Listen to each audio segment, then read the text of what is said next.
ಗಂಟೆಗಟ್ಟಲೆ ಕ್ಯೂನಲ್ಲಿ ದೇವರ ದರ್ಶನಕ್ಕಾಗಿ ನಿಂತು ಬೇಸತ್ತ ಭಕ್ತನೊಬ್ಬ ದೇವರನ್ನ ಪ್ರಶ್ನೆ ಮಾಡ್ತಾನೆ. ಓ ದೇವರೇ, ದುಡ್ಡು ಕೊಟ್ಟ ಭಕ್ತರಿಗೆ ಹತ್ತಿರದಿಂದ ದರ್ಶಿಸಲು ಬೇರೊಂದು ಸಾಲು, ದುಡ್ಡು ಕೊಡದ ಭಕ್ತರಿಗೆ ದರ್ಶನಕ್ಕಾಗಿ ಬೇರೆ ದೊಡ್ಡ ಸಾಲು. ಇದ್ಯಾವ ನ್ಯಾಯ ಭಗವಂತನೇ? ಆ ದೇವರು ನಕ್ಕು ಉತ್ತರಿಸುತ್ತಾನೆ, ನಾನು ತಂದೆ ತಾಯಿಗಳೇ ದೈವ ಸಮಾನ ಎಂದೆ, ನೀನು ಕೇಳಲಿಲ್ಲ. ಗುರು ಹಿರಿಯರಲ್ಲಿ ದೇವರ ಕಾಣಿ ಎಂದೆ, ನೀವು ಕಿವಿಗೆ ಹಾಕಿಕೊಳ್ಳಲಿಲ್ಲ.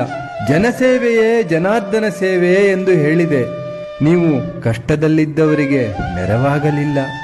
ಅಲ್ಲಿ ಇಲ್ಲಿ ಎನ್ನದೆ ಎಲ್ಲೆಲ್ಲೂ ನಾನೇ ಇರುವೆ, ನಿನ್ನಲ್ಲಿಯೂ ಎಲ್ಲರಲ್ಲಿಯೂ ನಾನೇ ಇರುವೆ ಎಂದೆ, ನೀನು ನಂಬಲಿಲ್ಲ.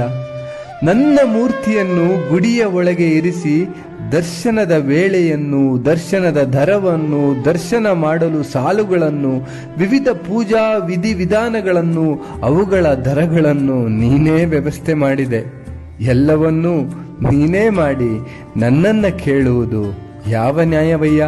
ಹುಚ್ಚಪ್ಪ, ನಿಜವಾಗಿಯೂ ನನ್ನನ್ನು ಕಾಣುವ ಹಂಬಲವಿದ್ದರೆ ಪಶು ಪಕ್ಷಿ ವೃಕ್ಷಗಳಲ್ಲಿ ಕಾಣು, ನಿನ್ನಲ್ಲಿ ಕಾಣು.